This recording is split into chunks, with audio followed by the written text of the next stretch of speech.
Hanap dyan ng version 1 na Mio Aerox. Ito meron silang available dito. As usual, 0 down payment siya. Tapos ang monthly neto is nasa 1,999. Alright. Sa mga naghahanap dyan ng NMAX, meron silang available dito. Dalawa, version 2, ABS. What's up mga boss? Welcome kayo sa panibago kong repo update. Kung ikaw ay naghahanap ng segunda manong motorsiklo, ang channel na to ay para sa iyo. Kaya kung hindi ka pa nakasubscribe, i-click mo na yung subscribe button at ang notification bell lang sa ganun ay man-notify pa kita sa mga susunod ko pa ilalabas na repo update. Sa mga hindi pa nakakapanood ng last episode ko, tingin thumbnail niya. Ilalagay ko lang sa description yung link ng video para kung gusto nyo panoorin, i-click nyo na lang. At kung magustuhan nyo man tong video na to, pindutin nyo lang yung like and share button dyan sa baba ng video. At malayang malaya kayo mag-comment dyan sa comment section kung ano ba magiging opinion nyo sa mga motorsiklo na makikita nyo ngayon sa video ko. Yun mga boss, no? Kung sakaling may magustuhan kayo dito, ilalagay ko na lang dyan sa screen yung requirements nila, screenshot nyo na lang. At para naman sa mga magtatanong ng location, ang address nila dito is 149 Tayuman Street, Santa Cruz, Manila. So ilalagay ko na lang dyan yung contact number nila para kung sakaling malayo kayo, pwede mo na kayo tumawag dyan. Kung malapit kayo, pwede na kayo bumisita mismo dito sa branch nila, dito sa Yamaha Tayuman. Alright, so hindi ko na patatagalin ito mga boss, sisimulan ko na. Alright mga boss, no, ito, nandito ulit ako sa Yamaha Tayuman. So mag-update ako ng mga repos nila dito ngayon. Alright, so sa mga magtatanong dyan ang location nito, no, ito malapit lang to sa LRT Tayuman dito. Alright, so yan, no, so mag-start na ako. Ito yung mga repos nila, no. Kung makikita nyo, may mga Mio Sporty rito, Mio i125, Mio Gear, Mio Solite, tapos meron silang Mio Aerox, meron din silang NMAX, meron din silang YTX. Alright, so yan, check natin yung mga available dito ngayon, no. So dito muna tayo sa Mio Sporty nila. So dito meron silang Mio Sporty na Special Edition. Ito, kaso walang price na nakalagay, no. Pero yan, check lang natin sa appearance niya, no. So sa fairings na ito, yan, okay pa naman yung condition ng fairings niya, no. Sa mileage na ito is nasa 5,000 lang. Yan, no, sa mga naghahanap dyan ng Mio Sporty na mababa pa yung odo, ito 5,000 pa lang, no. Tapos sa appearance niya, no, kung mapapansin nyo dito sa seats niya, aftermarket na yung cover ng seats niya, pero goods na goods pa, maganda pa yung cover, no. Tapos sa fairings wala kayong problema kasi wala pa siyang basag, no. Okay, so may konting lilinisin lang katulad dito, meron siyang residue ng sticker, no. Pero madali lang tanggalin yan. Okay, pagdating naman sa mga lens ng ilaw, no, yan, okay pa naman siya, pati dito sa banda signal, okay pa. Sa mirror niya, nandito pa yung stock na mirror. Alright, so dito lang sa lever niya, no, aftermarket na yung lever niya. Pero dito sa hand grip niya, okay pa, stock pa siya, no. Tapos pagdating naman dito sa front fender, okay pa, stock pa. Tapos dito sa gulong niya, yan, stock pa to, no. Alright, so yan, no, makapal pa. Dito naman mga boss, sporty uli, pero ito naman matte black yung kulay niya. Ito may presyo na nakalagay, no, so check natin. Okay, so nagkakalaga siya ng 47,875. Alright, so yan, no, sa monthly niya is nasa 2,287. Alright, so yan, 0 down payment siya mga boss, no. So yan, dito sa Yamaha Motor Trade, usually talaga is 0 down payment sila pagdating sa mga reposes. Tapos ang kagandahan pa sa mga reposes nila is 500 ang rebate. Yeah, so rebated siya ng 500. Kaya medyo less na rin kayo, no. Okay, so yan, sa naghahanap ng ganito, no, matte black. So sa appearance nito, sa fairings niya, okay pa naman siya mga boss. Yan, okay pa naman siya. Kaya lang dito lang may issue siya dito sa bandang harapan, dito sa headlight. Pati yung lens ng headlight niya, no, papalitan na. Pero dito naman okay pa. Sa smiling king, meron na rin palang ano rito, lamat na, no. Tapos wala siyang front fender. Tapos sa gulong niya manipis na. Okay, so yan, magdidepende naman sa inyo yan mga boss, no. Alright, so dito naman sa tabi niya, Mio Sporty uli, pero ito naman ang kulay niya is burgundy. Alright, so wala rin presyo na nakalagay, pero sa appearance siya, check na lang din natin, no. Pagdating sa fairings na ito, okay pa naman yung fairings niya mga boss. Tapos pagdating dito sa may mileage niya is nasa 56,000. Okay, so medyo malayo-layo na, pero yan, kung sakaling ganito yung hinahanap nyo kulay, pwede nyo na may check dito mga boss, no? Tapos dito naman sa mirror niya, yan, stock pa. Tapos nandun pa yung grab bar niya. Kaya lang sa grab bar niya, natanggal na yung dating paint, no? Yan, siguro balak siya i-chrome or yan, balak palitan ng kulay, no? Pagdating naman sa seats niya, kung mapapansin nyo, stock pa siya.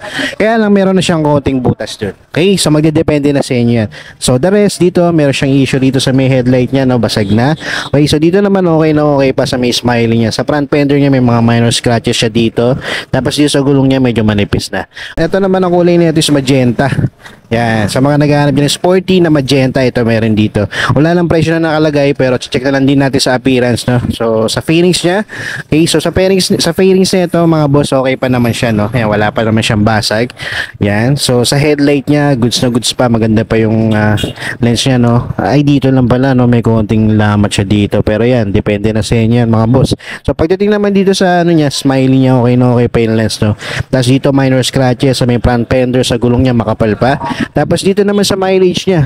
Ito, panalo naman kayo sa mileage nito kasi tinatakbo pa lang nito is 10,000. Alright, so aftermarket na yung mirror niya. Pwede nyo palitan kung sakali. Sa seats niya, stock pa. Yan, wala pa siyang butas. No? So, dito naman tayo banda sa mga MIUI 125 nila. No? So, yung price na nakalagay. So, ito, makukuha nyo na lang siya ng 41,850. Alright, pag kinuha siya ng installment, yan, as usual, zero down payment siya. Tapos, ang monthly nito is nasa 1,990. Alright, so sa Odo nito is nasa makita nasa 46,000.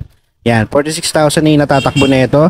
Okay, so pagdating naman sa appearance niya, sa fairings niya, okay pa naman, no? Yan, may mga scratches na siya dito sa front fender. So dito banda sa gilid, yan, may mga konting issue na pala sa ano, sa fairings niya, no? Okay, so check nyo na lang dito.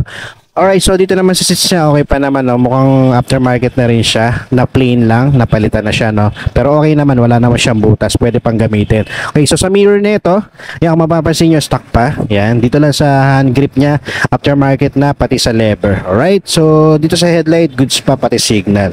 Okay, so dito naman sa tabi niya, ito walang presyo, pero ito maganda pa yung condition nito, no? Yan, no? Makinis pa siya. Ang kulay niya is glossy black. Alright, so pagdating sa headlight, signal niya, maganda pa yung lens kung mapapansin nyo. Front fender, minor scratches lang dito sa dulo, sa kapal to. Sa gulong niya, makapal pa. Ayan, no? Tapos pagdating naman dito, stock na stock pa, pati yung seats niya, no? Fairings, okay na okay. Grab bar, nandun pa. Wala lang siyang mirror, pero madali naman palitan yan. Stock hand grip pa siya, pati sa lever. Tapos dito sa may ano niya, mileage niya, ito, maganda kasi 2,000 pa lang. 2,000 pa lang ang auto niya. So, bata pa to. So, sa mga naghahanap dyan ng sariwa pa ng MIUI 125, ito, check nyo na to dito. Itong dalawang to, walang presyo na nakalagay. So, check na lang natin sa appearance. Dito sa blue, yan, matte blue. Okay pa na may finish siya. May konting aayusin lang dito. Ayan, kakapit lang, pero okay na yan. Okay, so sa mileage nito is nasa 16,000 pa lang. Pwede pa, 16,000 pa lang. Tapos, seats niya, okay na okay pa. Wala pang butas. Fairings siya banda ron. Okay pa. Tapos, sa muffler niya, aftermarket na, no? Okay, so, the rest okay pa naman, wala lang siyang mirror. Tapos stock pa yung hand grip niya pati sa lever. Tapos dito lang sa may headlight tsaka sa signal meron siyang issue, no, basag na. Tapos wala pa siyang front fender. Alright, so depende na sa inyo yan mga boss. Okay, so dito naman glossy black. Ito, kita-kita agad yung issue na ito, no, sa headlight, basag na. Okay, front fender okay pa naman, gulong okay pa. Pero sa mileage nito is nasa 55,000. Okay, so pagdating naman dito sa seats niya, no, okay na okay pa siya. Ay hindi, pamalit na pala siya, makikita nyo, no. Yan, no, tapos sa grab bar niya missing na. Alright, so yan, depende na sa inyo yan mga boss. Man, may presyo to, tong dalawang MIUI na to, no. So ito, dito muna tayo sa matte orange, no. Ito, nagkakalaga siya ng 54,500. Pag kinuha niyo siya ng installment, ang monthly niya is 2,604. Alright, so yan, no, kung mapapansin nyo, sa appearance niya, okay pa naman yung headlight signal niya. Front fender niya, may issue na dito, basag na yung dulo. Sa gulong niya, makapal pa. Okay, so sa mileage nito is nasa 23,000 pa lang. Pwede pa. Alright, so pagdating naman dito sa bandang likod, sa fairings niya, okay pa. Sa seats niya, stock pa, wala pang butas, goods na goods pa, nandun pa yung grab bar niya sa likod. Dito sa mirror niya, hindi ko alam po stock to kasi nakalagay Yamaha, no? Pero yan, okay pa naman yung sa ano niya. I-repaint nyo lang tong sa pinaka ano niya, no?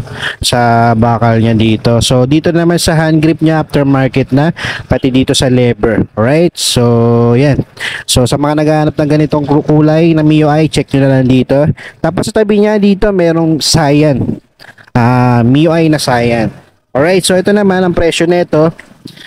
Okay, so ito may baba ng contest, nasa 47,875. Tapos sa monthly niya is 2,287.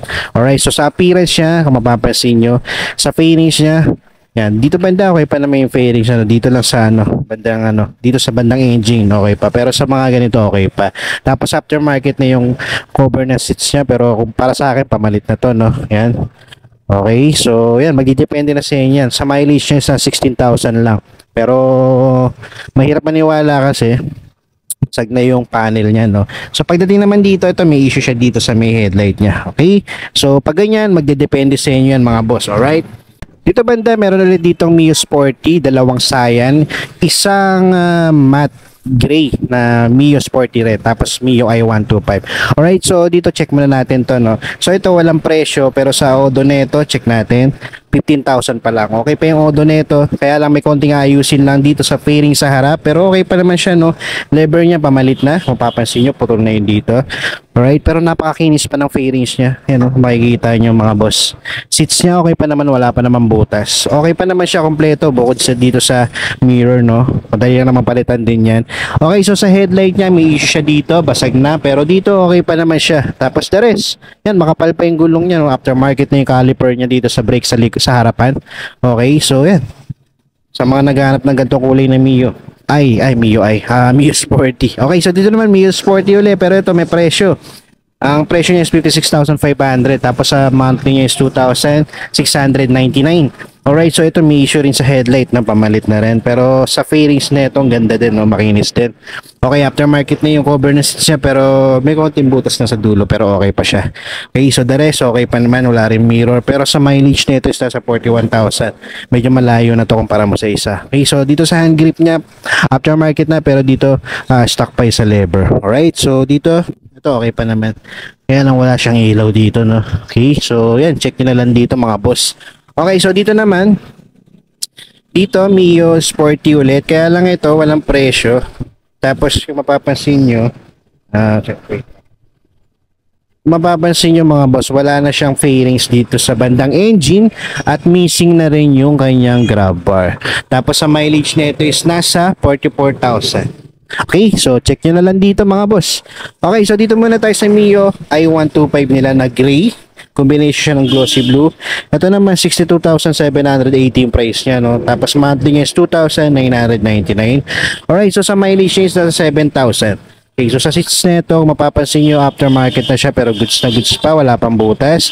Wala lang siyang grab bar, pati mirror. Pero the rest, okay pa naman.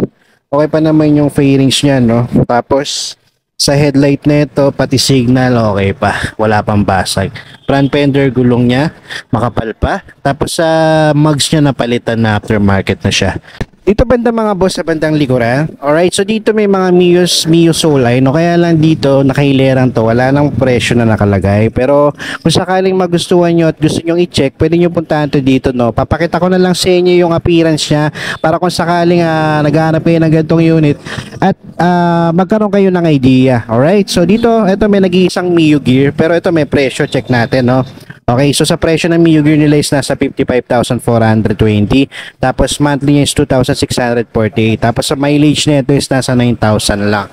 Yan o, sa mga naghahanap niya ng Mio gear, ito okay na okay pa. Yan o, sa appearance siya, okay pa naman yung ano niya, no, all stock pa siya. Kompleto pa, pati mirror nandito pa. Seats niya napakaganda pa, no. Tapos fairing siya, goods na goods pa. Headlight niya, okay na okay pa. Yan, sa mga signal, headlight, sa lens, okay pa. Front fender, meron lang, ano ba to, sticker or na-repaint. Pero parang repaint siya, no. So pwede nyo tanggalin kung sakali. Tapos dito naman, sa gulong niya, pwede pa naman siya. Medyo manipis na pero pwede pa. Alright, so dito, sa mga naghahanap dyan ng Mio Soul Eye, meron sila dito dalawa. Wala lang presyo, no? Pero check natin yung mileage. Ito yung isa, nasa, ito mababa pa yung tinatakbo, 2,000 pa lang. Tapos sa appearance niya, finish niya sa likod, okay pa. Dito sa harap, okay pa naman. Dito lang sa front fender, pamalit na siya. Tapos dito medyo ayusin nyo lang siya, pero goods pa naman, no? Tapos sa headlight niya, okay na okay pa. Pati sa signal. Okay, so sa gulong niya, pwede pa naman. Dito sa kabila, ito naman, nasa 50,000 na yung mileage niya. Tapos yung mapapansin nyo, pamalit na yung ano, no, seats niya, no? Tapos wala siyang grab bar. Pero sa fairings niya, okay pa naman. Wala ring mirror. Okay, so dito, okay pa naman yung fairings niya, no? Tapos pagdating sa headlight niya, yan, dito sa signal may issue na siya, no? Pero the rest, ito, mga may scratches na rin yung front fender niya. Sa gulong niya, okay pa naman. Okay, so yan, magdidepende sa inyo yan, mga boss, no? Mga boss, sa mga naghahanap dyan ng version 1 na Mio Aerox, ito meron silang available dito. Yan, repainted na siya.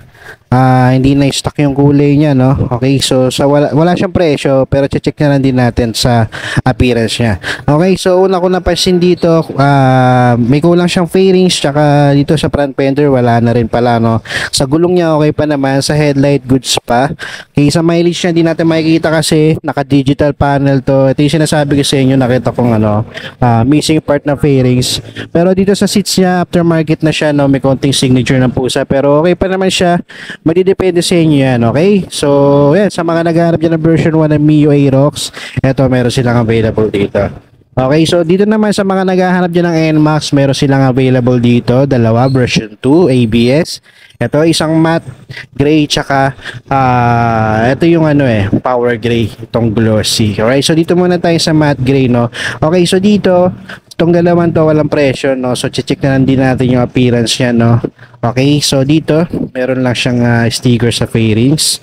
Hindi ko alam kung sticker to or naka-carbon talaga siya. Okay, so sticker lang siya mga boss. Okay, so the rest dito, wala siyang visor, no? Tapos seats niya, okay pa naman, wala pa naman siyang butas. Okay, so sa grab bar niya sa likod, nandun pa. Fairings, okay pa. Mileage din natin makikita kasi digital panel tong ganito. Okay, so pagdating naman dito sa harapan, yan, so sa headlight niya, okay pa yung lens, wala pang basag, pati sa signal. Front fender niya, goods na goods pa. Sa gulong niya, makapal pa. Alright, so sa mga naghahanap dyan ng NMAX, like matte gray, ito, available dito, check nyo na lang. Tapos dito naman, ang kulay niya is power gray, so wala ring presyo at hindi rin natin makikita yung mileage. Pero nakita ko na to before, so check ko na lang din sa mga hindi pa nakakapanood, no? Ito, papakita ko sa inyo. Okay, so sa appearance siya, kung mapapansin nyo sa fairings niya, meron na siyang issue banda dito, may missing part na siya, pero wala naman siyang basag banda dun sa likod. Okay, missing grab bar, seats niya stock pa, pero wala pa naman siyang butas, pwede pa. Missing na rin yung niya, visor dito sa harapan, pero yan, medyo may ayusin na kayo dito, no? Banda dito. Pero yan, magdidepende naman sa inyo yan, Kung sakaling ganito yung hinahanap nyo at gusto nyo ayusin, pwede. Pero sa headlight niya, okay pa. Wala pa siyang basag pati sa signal. Sa front fender niya, maganda pa. May mga minor scratches pero goods na goods pa. Pero sa gulong niya, yan, makapal pa. Alright, so yan, sa mga naghahanap dyan ng NMAX, ito, check nyo na lang dito. Tapos dito naman, sa mga naghahanap dyan ng SA, alam ko SA ito Meron sila dito, wala lang siyang price, pero sa appearance siya, goods na goods pa, no? Tapos mileage nito is 3,000 pa lang. Yan, no? Sa mga naghahanap dyan ng EZ, yan, no? 3,000 pa lang ang tinatakbo. Ang kulay niya is matte black. Sa appearance niya, seats niya okay na okay pa, stock pa, all stock pa siya, makikita nyo. Yan, wala pa siyang pasag or gas-gas. Sa headlight niya, goods na goods pa, Signal, front fender, sa gulong niya makapal pa. Okay, so sa mga naghahanap na ganitong motorsiklo, ito, check nyo lang dito. Tapos dito, yan, sa mga YTX, meron mga naghanap sa YTX sa Facebook. Ito, meron sila dito ang available na repo. Okay, so wala siyang presyo. Check nyo na lang dito kung sakaling gusto nyo. Yan, so sa appearance niya, okay pa naman siya, no? Yan, mukhang dati na siyang nasa tricycle na binaklas lang. Pero usually naman ginagamit tong ganito pang tricycle talaga. Alright, so yan, sa issue niya, wala pa naman siyang issue, no? Okay pa naman yung seats niya, grab bar niya. Mileage nito is nasa 8,000 pa lang. Yan, medyo malapit-lapit pa lang yung tinatakbo nito. Dito lang may ayusin na sa signal pero okay pa siya. Kakabit lang yan. Headlight niya buong buo pa, gulong niya makapal pa, front fender na napakinis pa. Yan, sa mga naghahanap niya ng YTX, ito, meron silang available dito mga boss.